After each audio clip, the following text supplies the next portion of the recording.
మా అమ్మమ్మకు ఈ గ్లాసులో పోస్తున్న కాపీ తను ఏమంటుంది మరి, ఎందుకంటే నేను ఎప్పుడైనా ఎక్కువ పోస్తా అమ్మ బాధపడుతుందని. ఈరోజు మీరు అంటున్నారు కదా కొంచెం తక్కువ పోయాలి కాపీ అమ్మమ్మకని, నేను కొంచెం తక్కువ పోసి ఇస్తా, తను ఏమంటుందో చూద్దాం. ఇంకో ఇందులో పోయి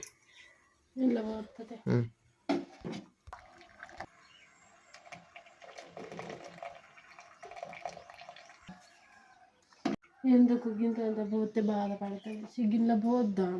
అద్దు ఎందుకంటే మన సబ్స్క్రైబర్స్ అందరు అంటున్నారు కదా కొంచెం తక్కువ పోయిండు అమ్మమ్మకు అంటున్నారు కదా. అదే అంటారు కానీ బాధపడదు. ఏం బాధపడదు కానీ బాధపడదు. ఆమె హెల్త్ కన్నా ఎక్కువ ఉన్నా కానీ ఇచ్చేస్తానా.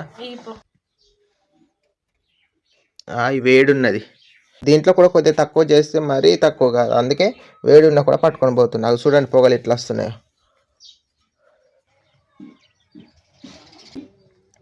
అమ్మమ్మ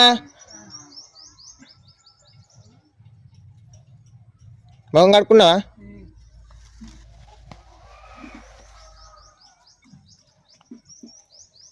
గింత తిట్టాను గాయంతో లేదా చెట్టనన్న పేయడం పోసిందని గింత కలుపు ఏ సాడిన ఇది పెద్ద దగ్గర పెద్దది కాదు నాకు అట్లేదు. నాకు చాలా చాలా కావాలి. గింత పట్టుకొని వస్తాను. నీకే మరి మంచిది కాదని, నీకే మంచిది కాదని ఇంత మంచిది కాదు. గింత వద్దు నాకు, చానే పోయాలి. గింత పట్టుకొని వస్తాను నేను పోసిందన్న పేరు కాదు. సరే లేకపోతే ఎక్కువ తెస్తా. అవి కాలుతా అంటే కూడా తెచ్చిన దీనడు.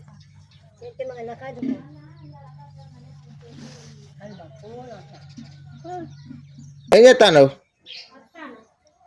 తొందరగా కాలుతా అంది ఇది.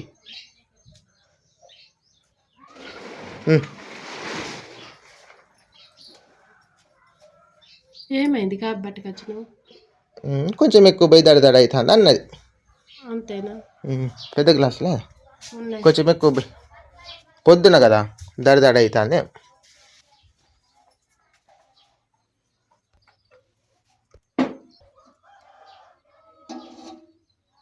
ఫస్ట్ పోతే అయిపో, నేను చెప్పలేదా పోద్దామని.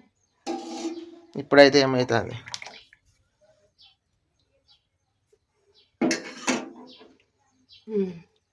ఏం కాదు కానీ ఇచ్చిరా తాగుతుంది. ఇంకో అబ్బా పోటీ తెచ్చింది ఇప్పుడు. అప్పుడేమో గింటాను మరి దడదడ అవుతుంది నీకు. దడదడ అయినా కాకుండా నేను రావులు ఎక్కువనే కావాలి. సరే ఎప్పుడైనా